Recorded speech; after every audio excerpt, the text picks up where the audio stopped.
আমার প্রবাসী ভাই বোনদের জন্য আবারও একটি গুরুত্বপূর্ণ ভিডিও নিয়ে চলে আসলাম। আজকের ভিডিওতে শেখাবো কিছু গুরুত্বপূর্ণ আরবি শব্দ, যেগুলা খুবই কমন এবং আমাদের প্রতিনিয়ত ব্যবহার করতে হয়।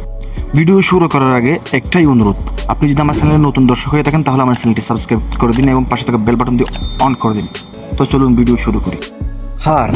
হার শব্দের অর্থ হলো গরম। কাহারবা শব্দের অর্থ হলো বিদ্যুৎ। হারারা শব্দের অর্থ হলো তাপমাত্রা বা জ্বর। মৌসুগুল শব্দের অর্থ হলো কাজ করে না। বারেদ শব্দের অর্থ হলো ঠান্ডা। মাক্কিনা শব্দের অর্থ হলো মেশিন। সুগুল শব্দের অর্থ হলো কাজ। খারবান শব্দের অর্থ হলো খারাপ। মুখাদ্দা শব্দের অর্থ হলো বালিশ। বাত্তানিয়া শব্দের অর্থ হলো কম্বল। সৌই শব্দের অর্থ হলো করা। সাওয়া শব্দের অর্থ হলো